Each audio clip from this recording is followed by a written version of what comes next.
Mga sangkay, today gusto kong ipakita sa inyo ang isang napakalakas na bagyo na tumama doon sa Amerika. Napag-usapan na po natin ito nakaraan mga sangkay, pero ito, may actual video mismo na talagang namang nakakakilabot po. Tingnan.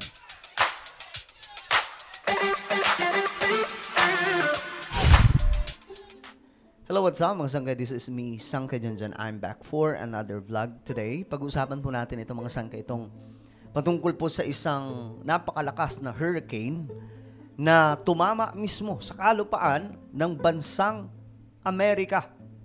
At mayroon pong actual video mga sangkay kung paano nangyari, kung paano po nanalasa. At talagang masasabi po natin ngayon, nakakaiba na po sa panahon natin ngayon itong mga tumatamang mga malalakas na bagyo. No? Anyway, bago tayo magsimula, paki-subscribe po muna yung ating YouTube channel. 1.24 million subscribers na po tayo dito sa YouTube. And po, so kung hindi ka po nakakapag-subscribe, alam mo na ang iyong gagawin. Makikita nyo po yung subscribe button sa ibaba. I-click nyo lamang po yan, tapos i-click nyo po yung bell, at i-click nyo po yung all. Okay? Sa mga nanonood po sa Facebook, i-follow nyo po yung ating Facebook page. Ngayon, ito po yung sinasabi ko sa inyo. Ito po ay halos hindi makapaniwala ang marami mga sangkay sa nangyari doon po sa Amerika dahil po sa dinulot po nitong malakas na bagyo. Ito po yung Beryl hurricane na binaybay po ang kahabaan mga sangkay ng karagatan na may mga dinaanan pong mga bansa at tumama po doon po sa bansang Amerika. Ito po yan.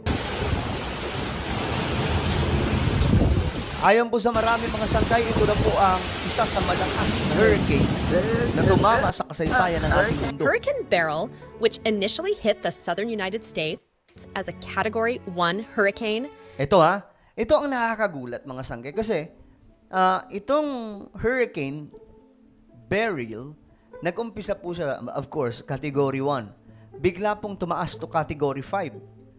Ngayon mga sangkay, nung tumama ito sa bansang Amerika, ayon po sa mga report, sa mga expert, Category 1, bumaba siya po.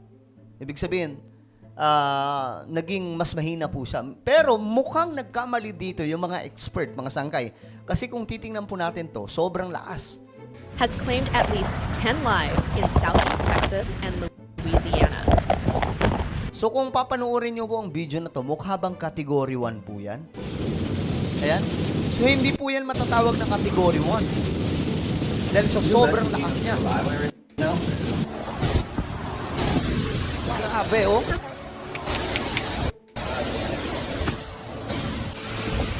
Ang naaalala ko sa ganitong klaseng lakas yung bagyong Yolanda.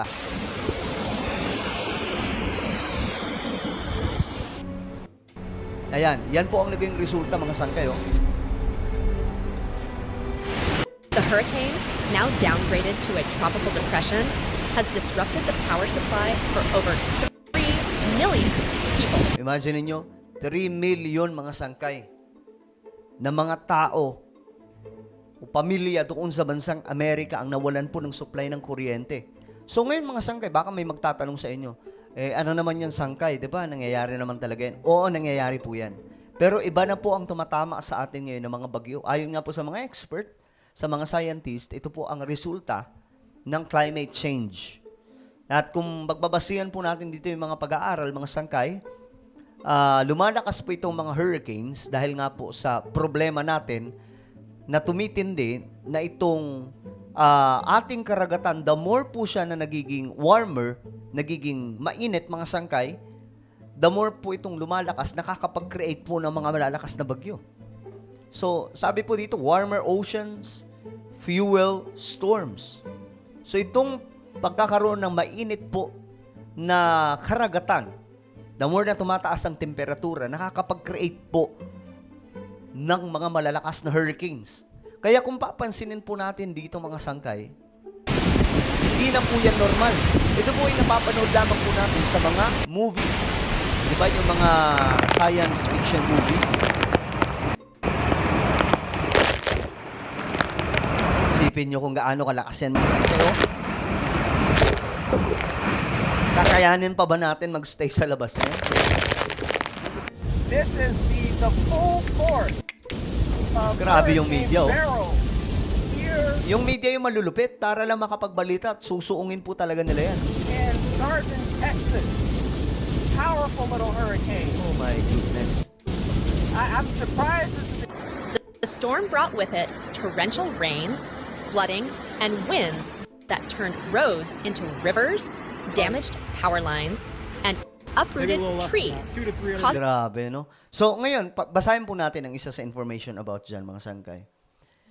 Kasi, ito po yung concern natin ngayon, itong climate change na dapat po malaman ng marami sa atin, especially tayo mga Pinoy, no? Kasi, dito sa ating bansa, more on ang information na nakukuha natin, mga awayan lamang po ng mga artista, mga awayan ng mga politiko, pero hindi po natin alam na may nagaganap po sa ating planeta na mas more important than any chismisan, mga sangkay sa mga balitaan. Sabi po dito, evaporation intensifies as temperatures rise and so thus the transfer of heat from oceans to air. So habang umiinit po mga sangkay yung temperatura sa dagat, nagtatransfer po ito sa hangin mga sangkay, ayon po dito, as the storms travel across warm oceans, ayan ha, they pull in more water vapor and heat. So ito na ang mangyayari mga sangkay. That means, ang ibig sabihin, stronger wind, heavier rainfall, and more flooding when the storms hit land. So, ibig sabihin, nag-evaporate mga sangkay ito mula po sa dagat, napupunta sa hangin yung init, at sa init na yan mga sangkay, makakapag-create po siya ng malakas na bagyo. At pag tumama ito sa lupa, ganito na po ang mangyayari mga sangkay. them to fall on homes, roads, and vehicles. So, ito ngayon mga sangkay ay nangyayari dahil po sa climate change. Kumbaga, itong climate change ang nag-fuel, nagpapalakas mga sangkay dito sa mga matitinding mga bagyo na dumaraan sa ating planeta.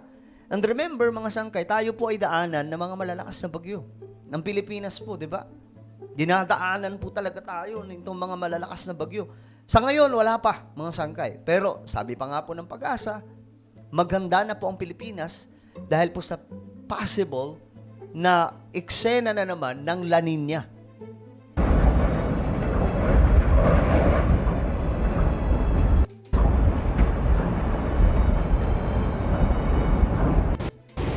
Grabe, tingnan nyo mga sangkay, oh.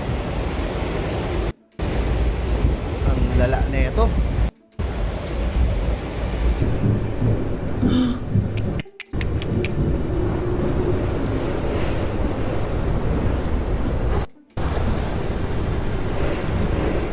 The National Grabe, tingnan nyo mga sangkay.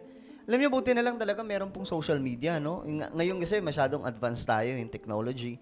May computer po tayo, may social media, mabilis po makuha natin yung information. Nakikita po natin yung talagang actual na ganap, kagaya po na ito. Hurricane Center has issued a warning that the storm's destructive winds and flash floods are likely to continue.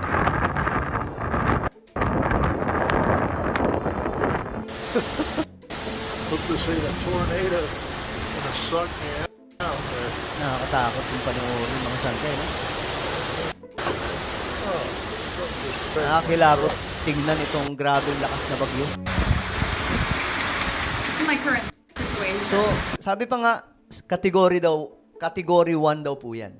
Pero, mukhang nagkamali po sila dito. Hindi po ito category 1 kung titingnan mga sangkay. See that wind, that rain? Yeah, this is more like a tropical storm. Last night was nothing.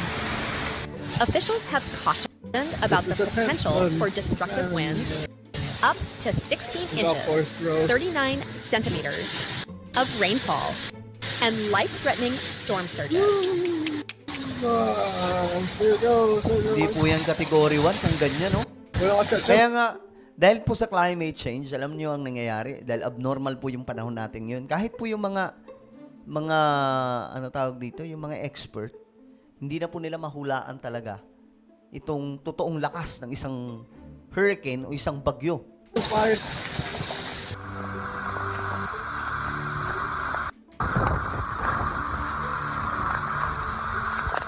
Abandoned in floodwater Grabe.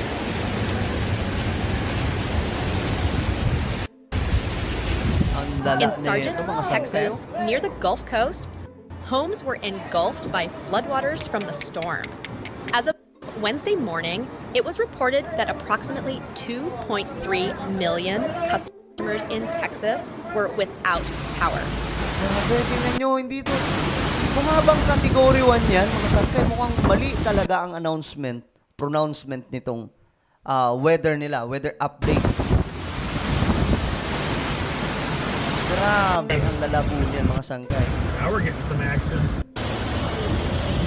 With additional outages reported in Louisiana and Arkansas. Grabe.